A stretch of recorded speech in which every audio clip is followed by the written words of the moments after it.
Hi there, welcome to a new video here at Dado's Garage. I don't know. I wanted to devote this video to the Xbox platform. The Xbox is celebrating 20 years of existence in the North American market, and that's not a small feat. That's a lot longer as a console, more than like a lot of other manufacturers have been around inside of the console business. So congratulations, Microsoft. For this video, I wanted to devote time for my original Xbox collection and show you all the games that I have inside of my collection.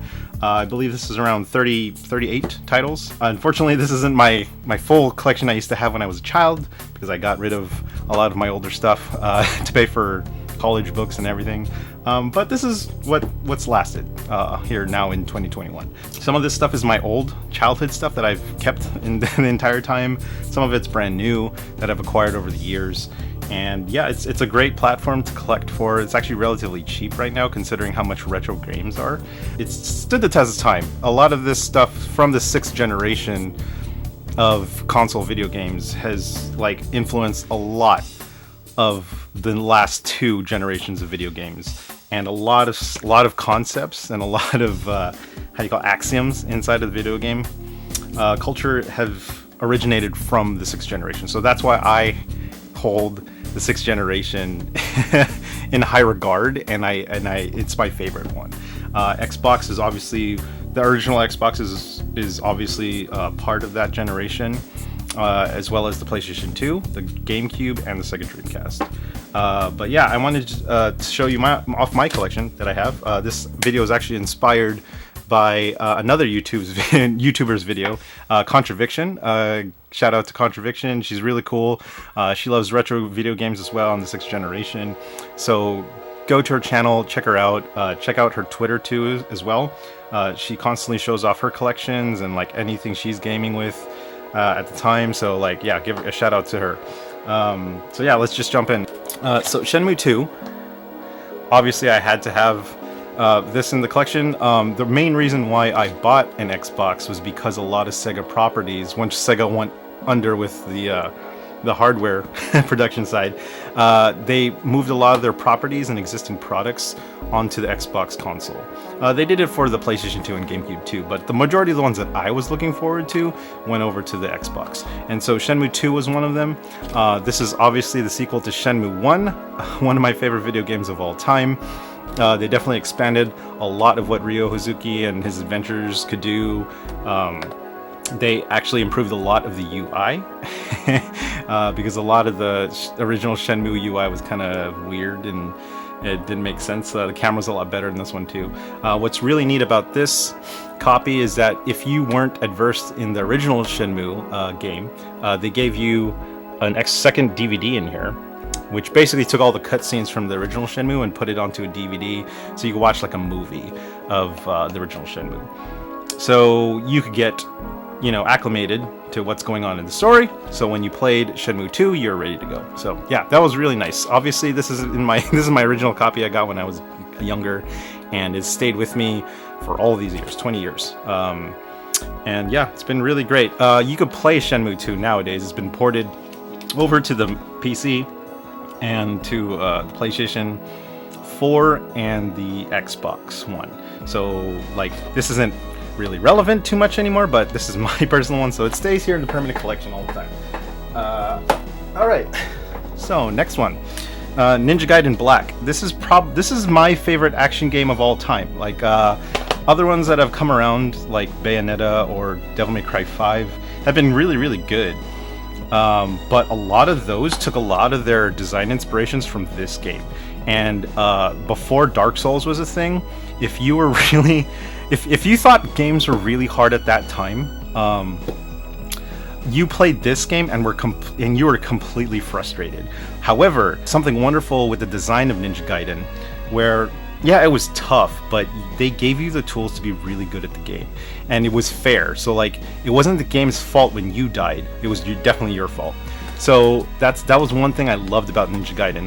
Ninja Gaiden Black is basically like a reimagining of the original version. They fixed out a lot of things, gave you some extra costumes and some extra weapons to start playing the game with, and this is like the definitive version of the Ninja Gaiden series. Like, this is the best Ninja Gaiden game out of the whole original trilogy that came out, And yeah, I'm glad to have this one still around with me. This is actually backwards compatible on the Xbox, so if you really want to, you know, still play this game, you're able to. Like I said, like, if you get a chance to play this, oh god, the action in this game is, oh, phenomenal. Actually, but it's tough. Don't get me wrong, it is tough, but fair, like I said. So yeah, definitely pick this one up if you ever get a chance to play around with it. This is Splinter Cell Chaos Theory. This is my personal favorite Splinter Cell of all time. It mixed how do you say it? It mixed stealth and action so well and wrapped it inside of like a espionage package that I don't know, nothing has really touched this since then. It was really a graphical powerhouse for the original Xbox 2 at the time. You were just like blown away that the Xbox could pull something like this. And this ran at let's see, is it 480p? Yeah, so it ran at 480p. This is the Steelbook version of this guy. And yeah, I love this game. It also had multiplayer, which is pretty awesome as well. So it had the Mercs versus Spies mode in here. You'll see like a bunch of old like G4 TV skits off of that mode, but it was actually a very well balanced and well thought out mode. So yeah, this is one of the greats of the tactical espionage genre. Definitely try this if you ever get a chance to. I have here recently acquired. This is Leisure Suit Larry. This is one of those guy games that I'm pretty sure I played around with, never finished, but it's like, I mean, the Leisure Suit Larry series has been around on PC for like a long time. They did it for the PlayStation 2 and Xbox, and yeah, I mean, this series is for pretty much frat house college guys that are like super horny or whatever, but yeah, it was nothing to write home about, really. Anyway. Alright, this one I got like a clearance, I guess. So this is a double pack of Star Wars Clone Wars and Tetris Worlds. Both games were a pack-in for Xbox bundles at the time. And I believe one of my best friends, Jason, when he got an Xbox, he got this bundle, and he didn't even care about any of the Xbox games, like exclusive Xbox titles for that platform. He just played Tetris Worlds the whole time online. And that was a big draw, actually. Tetris World Online worked very well.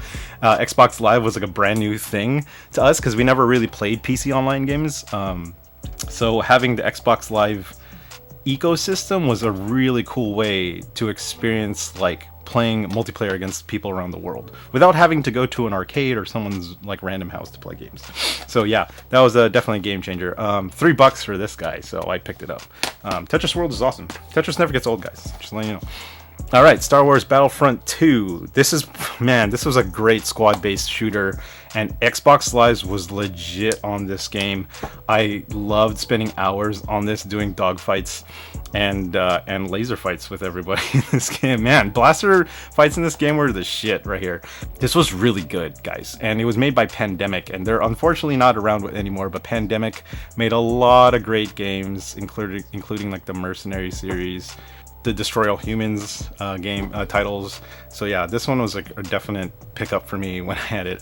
This one I rebought it again just because I wanted to replay it. It's backwards compatible on Xbox, so yeah, I grabbed that right away. This one I didn't know was actually exclusive to the Xbox, was Samurai Shodown V, and it had online play, and I never, like, I'm surprised I never remember this one, because I worked at a video game store and I would have seen something like this. So, but yeah, I picked this one up recently from a trip, and I can't wait to play it, because Sam Show is like one of the greats for weapon-based fighting, and I don't think I ever played 5. Although this game has been re-released by like limited run on the PlayStation 4 platform. I think you could buy it on PSN sometime. But yeah, this was definitely like a must-buy for me, because it was on the original Xbox. Alright, next one. Halo 2 multiplayer pack. Halo 2, one of the greatest first-person shooters of all time. They had an expansion pack. Basically, it had 9 new maps, which almost doubled the original map count of the original game. And they're all online. And it was so sick. Like, I loved, like, this had classic stages. Like Turf. It had Turf, and it had like Gemini. Is it Gemini? I forget what the one with the spire is in the middle. What's its name? But it had like Warlock and everything. Halo 2 was a big deal, guys. Like, Halo 2 changed how you gamed online for consoles. Like, period. Like, this was the definitive online multiplayer suite that you wanted back in 2004, and that was what defined or pretty much laid the groundwork for all our multiplayer games today, including COD. So like Call of Duty, basically all their matchmaking stuff is based off of that game. So like that's the GOAT. Well, one of the GOATs, but that's a GOAT. Next one, Armed and Dangerous. I owned this before and I repurchased this again. This game is hilarious, guys. Like it was a LucasArts. Yeah, it was a LucasArts game. Planet Moon Studios, but it had, when Ratchet and Clank had weird guns, this like for I think it was the third Ratchet and Clank, this game had weirder guns. Like this has a land shark gun, which you would shoot a shark and it would go underground and then come back up and like bite someone. It was freaking bananas. So like I loved playing this game, and it had like, it's British, so it's like has this weird quirky British humor and language that like you never really experience out of a lot of like North American made games. So yeah, pick that one up. It's hilarious. It's actually more funny than it is fun as a shooter. So go play that one. Next one I picked up recently too is Getting Up. Marc Ecko's Getting Up. This is a graffiti game. I don't know if there's a lot of famous graffiti games out there, but this is the one that I really wanted to play. I actually haven't played this yet. I just picked it up recently because I saw it, and you never really see this one like floating around anywhere. And I was like, yeah, sure, I'll pick it up. It actually got pretty decent average scores at the time. You could actually buy this on PC right now, but I was like, cool, I'll have this like little piece of Xbox nostalgia because I really wanted to play it on that platform. The main reason why I like buying third-party software on an Xbox compared to like a PlayStation 2 was because the Xbox was more powerful and it had better graphics. It did have more, like a better sound component to it too as well. The only thing I hated about it was like the controller sucked. It wasn't as good as the DualShock 2. So, but I mean, that was niggling aside, it was not that big of a deal because what they made up for is like things felt better on an Xbox when it ran third-party titles. Anyway, all right, next one. This is one of the best games on the platform right now is Panzer Dragoon Orta. This is also backwards compatible on your Xbox One.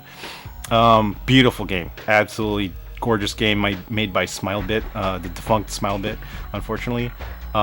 They're remaking the original Panzer Dragoon and Panzer Dragoon 2 right now by a third-party developer. Sega gave him the rights and the okay to do that, but this one is like, gorgeous game. Ran at 480p, so I ran my projector in high definition on this game all the time. This is my original copy from when I was a kid. Gorgeous game. You could play 3 different versions of the Dragon, and it ran so smoothly. Like I remember showing it to my buddies, and they were just blown away. They're like, "Damn, dude! Like that's an Xbox game." I was like, "Yeah, yeah, this is a great Xbox game." Next one is Capcom Fighting Evolution. This was an okay fighting game.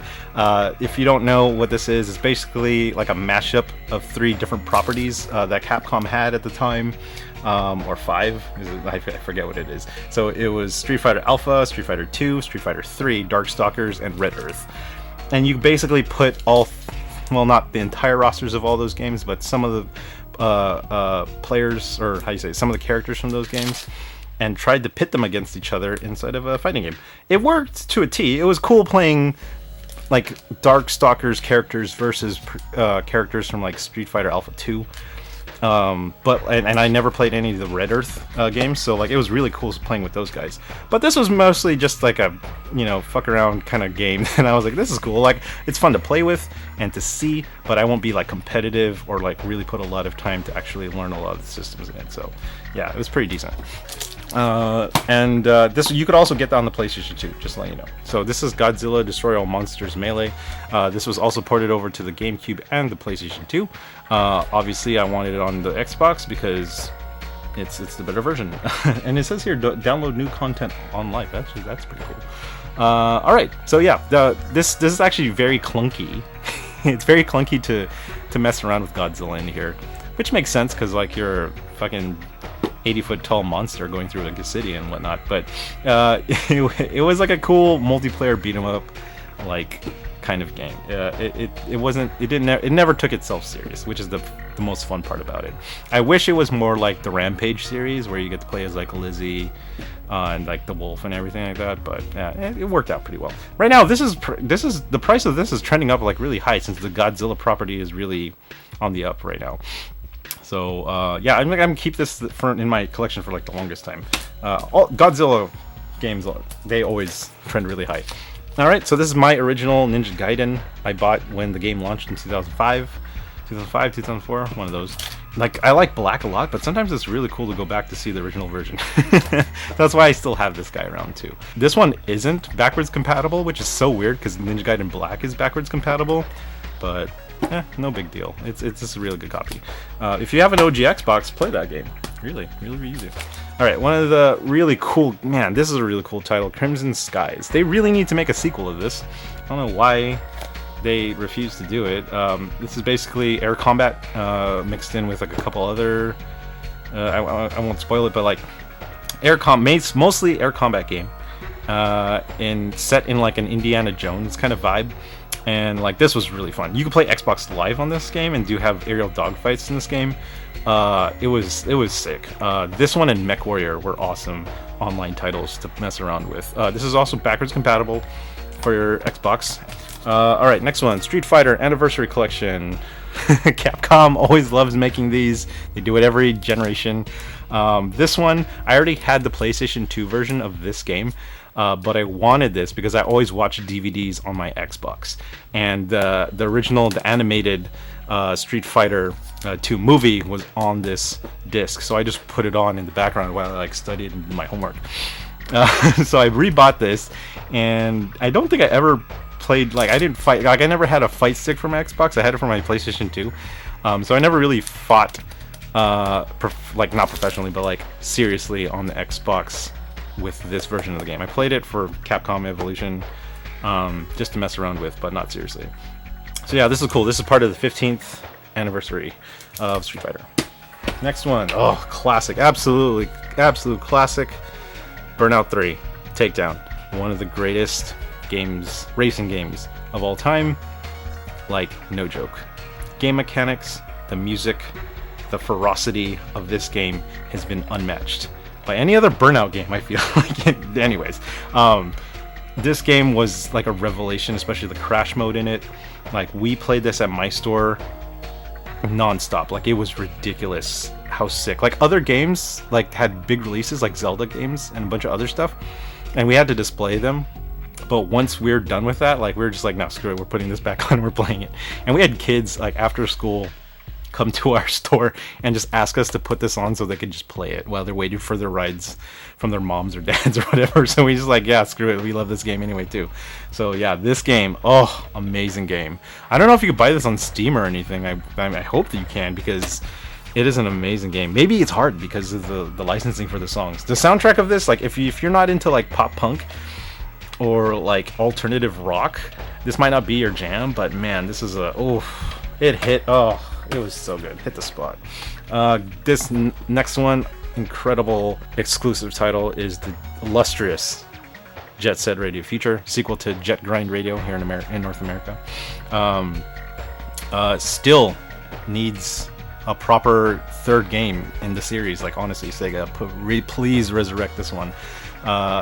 Incredible soundtrack, great graffiti, great atmosphere and art style to go along with it. Gameplay is kind of probably not as great nowadays as, like, you know, any other open world is, but technically this isn't open world, even though it kind of pseudo is. But man, this is the vibe, the aesthetic of this game has not been matched. There are a few like Jet Set Radio Future, how you say, like, homages that are trying to be released. I remember one that came out. I actually downloaded the PC demo for it, and that was really cool. Controlled really weird, but I could get where they're going with that. But there's nothing like the original ones, guys. Nothing like them. Another exclusive here is Crazy Taxi 3 High Roller, set in Las Vegas, sequel to Crazy Taxi 2 and 1 for the Dreamcast. Man, like, this was a fun game. Although I kind of got burnt out on Crazy Taxi now at this time. Crazy Taxi 2 wasn't as good as I thought it was going to be. But this one was really fun. The minigames in this one were really nice. But it was sick being in Vegas. I was kind of obsessed with going to Vegas there at the time, and this definitely helped me fill that need, I guess. Oh, awesome action title right here. This is the Incredible Hulk Ultimate Destruction. Ooh, this was also on the GameCube and the PlayStation 2, ran best on Xbox, and you literally destroyed everything. This is what I wish that other Godzilla game was like, was similar. I wish it was like this, but it's okay because we got this game. This is more of like Rampage, where you get to destroy a bunch of stuff, throw tanks around, beat up military, that kind of deal. Like, this was legit. Like, this was the best superhero game until, I want to say, Spider-Man 2018. Correct me if I'm wrong. I don't know if it was in the middle that was like truly memorable to me, but this, like, from 2005, I think, when this game came out, to 2018, like, this was the best superhero game. So yeah, comment below if you remember any of other superhero games that were notable. All right, next game is Indigo Prophecy. This is the first of many David Cage kind of games, and if you don't know what David Cage games, those are like Beyond Two Souls, Heavy Rain, Detroit Become Human, those types of titles. It all started here with Indigo Prophecy.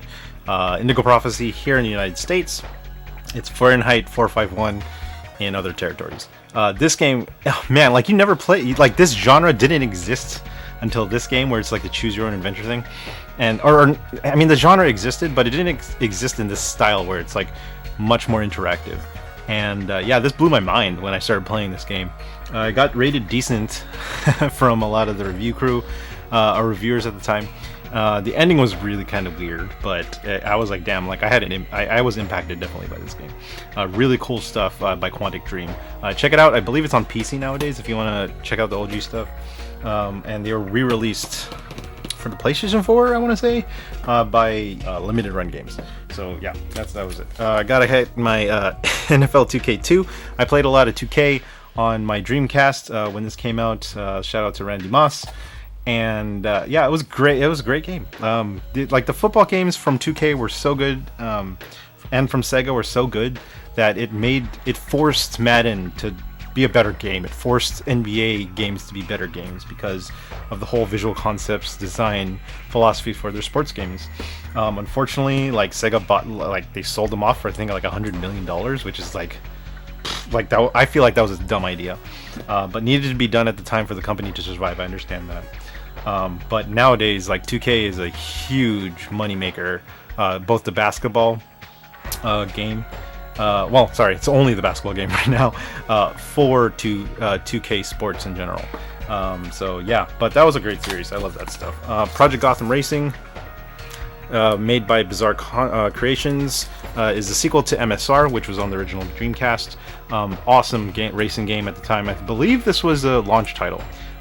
Incredible launch racing game to have, because the graphics were really good. The physics model for a lot of the cars were really cool, and it was neat having, like, licensed cars from, like, Ferrari and, like, Porsche in the game do these wild tricks while you're racing, and it was really cool. They had a kudos system built into there, and it was really cool pulling off like racing on two wheels or doing large jumps and using all those points to purchase other stuff. It was really neat. Next one here, awesome strategy title. This is Full Spectrum Warrior. It's the sequel of Full Spectrum Warrior. 10 Hammers was also released. Oh, Pandemic, damn, dude, they're on fire at the time. Pandemic made this as well. Basically set in, like, an Iraqi kind of country and their conflict. This was also on the PlayStation 2, but it ran really well on the Xbox. I learned a lot about strategy and how, like, modern day military does a lot of their like, their bounding and how their cover system generally works. Really cool, really neat title. I don't think you could really I mean, you can remake this nowadays, but the gameplay, it would be hit or miss. I don't know if certain people will enjoy it or not. Burnout. This is Burnout 2. This is the director's cut. But like, this game was on the cusp of becoming great in Burnout 3. They had this game. It was published by Acclaim of all things. Like, who sees Acclaim anymore? So, but like how do you say it? Like yeah, so the main difference between the developer's cut and like a normal version of Burnout 2 is that when you're racing, like there's like these little icons that are in parts of like the crash zones or whatnot, and then you just click on that item and it tells you like, oh, this is what we thought about the design during this level and junk. So it's novelty. It's really cool. I keep it around just because like, I don't know. I don't see that a lot. This is actually a very good fresh copy too, so that was really neat. All right, and the third game here, Burnout. This is Burnout Revenge, the sequel to Burnout Takedown. Like this was neat, had a good soundtrack, but it just wasn't like the same to me as Takedown was. I don't know what about it was. I guess because like I played Takedown so much that having Revenge wasn't as big of an upgrade, like visually or like gameplay wise, that I was like, it's good, but it wasn't like the jump from like Burnout 2 to Takedown. Like it wasn't the same. So yeah, like wow, I didn't even realize I had all these three games in my Xbox from my OG Xbox. That's weird. So yeah, great series. I love that series. Oh man, excellent game. Chronicles of Riddick. This is Starbreeze at one of their best, at one of their best games, like hands down. This was Vin Diesel, based off of the Riddick IP. Amazing stealth, like first-person stealth and action game. Very brutal. The graphics in this were insane for the time. It rivaled like Doom 3, which I think was like the most advanced graphics engine at the time. And it ran at like HD, so it looked very pretty. Although running in HD was really tough because it was a very dark game, and not a lot of TVs had like HDR built into it. So it was either like black or like really white, or like overexposed. But it was very, very well designed game. I think you could buy this on PC nowadays too. So it's pretty sweet. All right, this game, DOA Xtreme Beach Volleyball, surprisingly deep, like volleyball game. The other parts of the game, not so much. I played it for a little bit, and then I was like, I'm done with this. I'm not too much all about it. I like the fighting games a lot better. But my sister started playing this, and she loved this game. Like, she played this game like to no end, and took my Xbox away from me just so she could play this game. Because there's like a dating sim in there, and there's like all this like collectability for like the girls' bikinis and all this type of junk. So she completed it a lot more than I did. But I'm glad she liked this game, because like after a while I was like, I'm done with this. Like, it's the week starts over in the game, and like that's it. Like, there's no kind of ending to the game. I mean there kind of is, but not really. But yeah, a pretty cool title. It looked really great because it used the DOA engine. So yeah, it was a really cool graphical showpiece. This one, oh man, Sonic Heroes. Underappreciated, I think, anyway. It could be confusing how you switch between Tails and Sonic and Knuckles sometimes, but this was really fun, guys. Available on all three platforms at the time, but Xbox was really cool, and ran at 720p. So if you had an HD TV or HD like projector, this worked really well. This is my version. This is my original copy. I believe I bought from back in the day. And yeah, it's really cool. It's been ported over many times to PC and everything, so you can check it out. I'm really happy that Colors is finally getting a port. Sonic Colors is getting a port out of the Wii, so everyone could experience how good that game was, because like between like Sonic Generations, Sonic Mania, Sonic Colors, and Sonic Heroes, like those four were actually really good Sonic games. But because the Sonic brand has been dragged through the mud with Sonic Unleashed, Sonic 2006, and Sonic Forces, like no one cares. But like those were really good games, guys. Okay, all right. So these are super special to me because no one believed me on how good these two games were gonna be. And this is Otogi 1 and Otogi 2. This is From Software before From Software was From Software. They were making front mission games, and they were making action titles like this. And Otogi is basically Demon Souls and Dark Souls, but with a little bit like easier mechanics. And man, like I played the heck out of these things. If you're like, I got so good to the point in this game where like if I played as Raiko, I got so good that I would never touch the ground in a level. Like I'd just be floating up in the air and like killing enemies like that. And the boss fights were just as epic as what you see in current Demon Souls and Dark Souls games. and which is so weird because I'm terrible at those games and I'm awful and I don't want to invest time in those games, mainly because I played it. I played a lot of them already back here in this era. The second one, this was neat, but Raiko wasn't like the main figure. You get to play as 5 other warriors too. But this is rare. This one, I believe. So this isn't my original Otogi 2. I sold my Otogi 2 back in the day, then I repurchased it brand new. Never opened it up. So I believe since From Software is really popular nowadays, this game is shot up in price. I believe to like at least over $100 right now, brand new. Otogi 1, I don't think so. Main reason why these are really expensive and trending up right now is because I don't think you could port these to any other systems right now. So they're exclusive to the Xbox platform, and I doubt Sega will. Well, I hope Sega resurrects this property or has like some sort of rights with From Software to make more, but we'll see. All right, next one, another Sonic game, Sonic Mega Collection Plus. This has Sonic 1, 2, 3, Sonic and Knuckles, 3 Blast, Spinball, and Dr. Robotnik's Mean Bean Machine.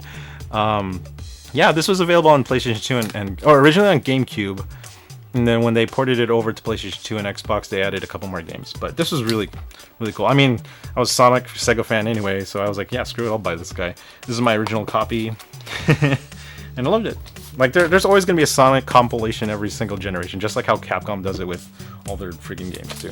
Alright, this was... Oh, yeah, so this is Sonic. This is Sega GT 2002, bundled with JSFR. I mainly bought this for 2002, GT 2002. The Sega... How do you say it? The GT series was really cool. It started off as... on the Dreamcast, as Sega GT, and it tried to rival Gran Turismo. It wasn't quite as good. Not until like Forza ran around was like a really, really great sim racer on the platform of Xbox. And they tried with this one. They actually had Sega GT Online 2002, which I played way more of than this version of the game because it was online. And it was cool. It had like a damage model, but it was really restrictive. And it got kind of samey because the physics model wasn't as great, but I don't know. I picked this up because this is like a bundle, so I always get like these little bundle things. Alright, The GOAT, my favorite game of all time, right here, and my original copy is Soul Calibur II from 2004, Xbox version obviously. This ran at high definition at 720p, and man, I loved, like, Soul Calibur 2 specifically was my shit. This is a sequel to Soul Calibur 1, which was exclusive on the Dreamcast. You could buy those now and this game on a bunch of other platforms. But man, Soul Calibur 2, like, I studied like I was in a college course for this game. And I literally did, because at our arcade in San Jose State, there was a Soul Calibur 2 machine. And like everyone wanted to game on that one and the Marvel vs. Capcom 2 machine. And I learned so much from so many of the arcade players there about how to play the game, which exploits are inside of the game, like what matchups are really good on certain players, and like distancing. I learned how to do Ivy's really complicated Calamity Symphony throw through a lot of the players in the arcade. So I bet money off of this. This is the only game I ever bet money, lost money, won money on with like friends and like other rivals and stuff at San Jose State. Man, like this was I invested a lot of myself into this game, and I loved it. Like the creativity that was open in a fighting game was there. It was really cool having a weapon-based fighting system, and it was, man, that was a part of my life that I wish I could still rekindle in a lot of these newer fighting games, but I can't because I can't devote the same time. But man, like that was, oof, a lot of good stuff in that game. All right, the next one. Here's the greatest football game of all time. 2K5, ESPN 2K5. Madden 2021 and 2020 don't even have the same presentation and graphics package as this game does, which is laughable. That the EA has been holding the NFL license in its clutches for so long and hasn't improved past this game. It's like insane to me. That's why I kind of refuse to buy new Madden games. I'll pick it up or play it like through Game Pass or something, but I'm never gonna actually give them money for that. But man, this game was $20 and was so close to defeating Madden 2005. I have Madden 2005. I love that game too, but it really, they really put a lot into this game, and and really tried their hardest to defeat Madden, and they were so close. They were like one game away to do it, and if Sega like was really in a better spot, they would have too, given what they were making right there. Man, great game. People still play this game, by the way. They still have online updates for roster changes for their teams to have like a modern roster into this game, and they still play it. It's insane to me that they keep this stuff alive. That's how good that game was. So just letting you know. All right. Okay, next one. Silent Scope Complete. I do not have the sniper rifle for this. I recently just purchased this game. I've never seen one so well kept in the wild like this before. So now I'll be shopping around with the sniper rifle gun. We used to have one of these in the store, and it was really cool to mess around with. That's what the sniper rifle looks like right there. And it was really neat, but yeah, never got to play it. I played House of the Dead 3 with the guns, with the green guns from like Mad Catz. Sorry, I played House of the Dead 3 with like green ass Mad Catz guns. That was really cool, but I never played with the rifle recently anyway. All right, the last two that I have, very, very, very important games in my opinion. Forza Motorsport original for the Xbox. This changed how I thought about sim racing in general for console. The reigning champ at the time was Gran Turismo 3 for the PlayStation 2, but when I booted this thing up, I was like, whoa, this is way different. Like, this feels so much more realistic than what Gran Turismo was bringing to the table. Gran Turismo still looked way better, but Forza was like, the physics model was insane. The AI was really good. The customizability of what you could do with the liveries in this game was amazing. Online, it had online, guys. Like, it had everything.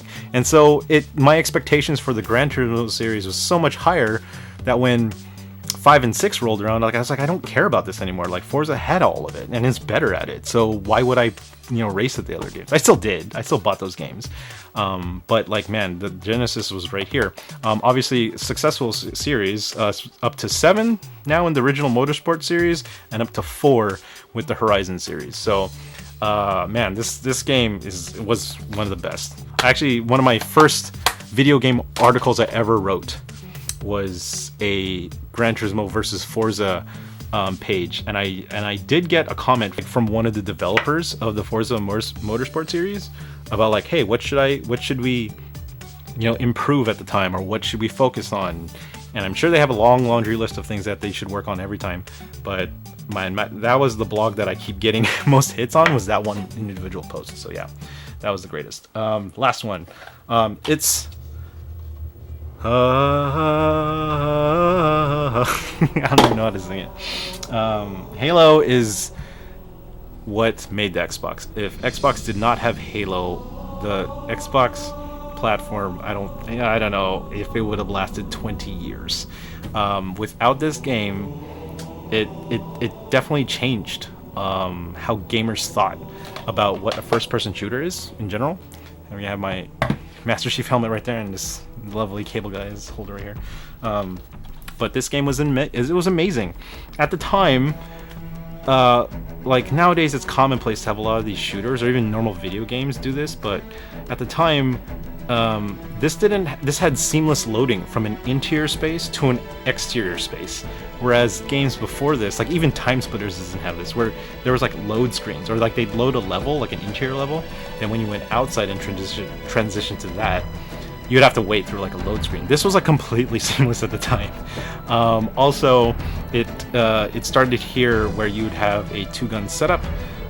It also set up different your twin stick controls for your movement, where one is strafing and the other one is looking around, which like all modern controller-based first-person shooters adopt now. And yeah, this one started it all. Like, it had the grenades, it had the co-op, it had the multiplayer, it had, oh my god, so many things. The lore, and it has been unrivaled in a console space. Like, I mean, you could say that for Call of Duty, sure, but like, the legacy that Call of Duty has made isn't as impactful as this one is, because it started it all. like I don't know what to tell you about that. Call of Duty is massively successful. It is great, but it has a lot of that, but a lot of that is thanks to Halo. Like, seriously. Nowadays, like, everyone kind of takes Halo for granted because it's so old nowadays. But if you play it on the MCC, it is a genuine classic. It's still really fun to play. The story and the way it's told, the voice acting, the music is really amazing.